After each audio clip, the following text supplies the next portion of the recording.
11 बजे तक कोई उलझान की तरफ देखने की आवश्यकता नहीं है। सर कॉन्फिडेंट है? मैं बहुत कॉन्फिडेंट हूँ। मुझे मध्य प्रदेश के मतदाताओं पर पूरा विश्वास है। कितनी सीटें आ रही सर? मैं ये सीटें वीटें में नहीं जाता, मैं मतदाताओं पर जाता हूँ।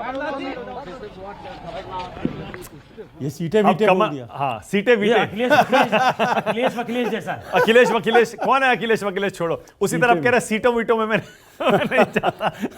तो लेकिन कमलनाथ ना कॉन्फिडेंट बहुत नजर आ रहे हैं। जो एग्जिट पोल आए उसके बाद भी उनका जो आत्मविश्वास है वो बिल्कुल डिगा नहीं है। पिछले 2 दिनों में एग्जिट पोल आने के बाद भी वो लगातार यही कह रहे हैं कि आप देखिएगा, बस आप देखिएगा। मानक अगर अब उनका देखना ये आत्मविश्वास है। दिख गया तो उनके जो कार्यकर्ता हैं, जो काउंटिंग बूथ पे होंगे, काउंटिंग सेंटर्स पे होंगे, वो मजे हुए नेता हैं, बहुत बार के सांसद हैं, वो राजनीति को अच्छी तरीके से समझते हैं। उनको उनका वहां खड़ा रहना जरूरी है, नहीं तो जीती हुई बाजी भी वो हार सकते हैं। तो जीती हुई बाजी क्या, अब तो वोट बंद हो चुके। नहीं मतलब वोटों पर तो असर नहीं पड़ने वाला। जहां वो जीत भी सकते हैं, अगर काउंटिंग सेंटर्स पे शिथिल हो गए उनके कार्यकर्ता तो वहां दिक्कत हो जाएगी। तो वहां अपने कार्यकर्ताओं को ऑन द टूज रखने के लिए ये कॉन्फिडेंस दिखना, कॉन्फिडेंट दिखना जरूरी है। बिल्कुल सही है। और एक बार फिर से आंकड़े, मध्य प्रदेश में 89 सीटों पर कांग्रेस आ गए, 75 पर बीजेपी आ गए, 173 सीटों के रुझान आ चुके हैं। अब देखिए 230 सीटें हैं मध्य प्रदेश में, बहुमत का आंकड़ा 115 116 पकड़ लीजिए। उसके आसपास अगर कोई भी पार्टी आती है तो वो कॉन्फिडेंट होने लगेगी सरकार बनाने के लिए। अब ये आंकड़े सारे धीरे धीरे वहां पहुंचते हुए दिख रहे हैं। 230 में से 173 सीटों के रुझान मध्य प्रदेश में आ चुके हैं।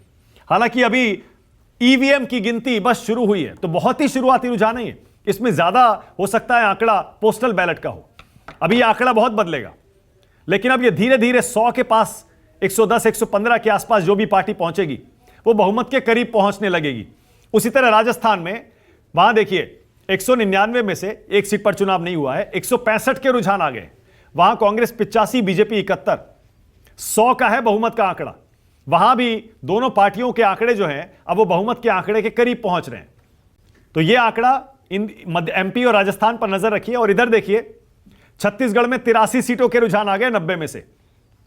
कांग्रेस पार्टी 49 पर है, हालांकि बहुमत का आंकड़ा 45 है, लेकिन अभी पोस्टल बैलेट की गिनती है, इसीलिए यह कहना जल्दबाजी होगा कि कांग्रेस पार्टी ने छत्तीसगढ़ में बहुमत का आंकड़ा पार कर लिया। मुझे लग ही रहा था कि आपने अभी तक ऐसे क्यों नहीं कहा कि बहुमत का आंकड़ा पा लिया है, क्योंकि अभी ईवीएम खुली है, अभी ईवीएम का आंकड़ा आना बाकी है।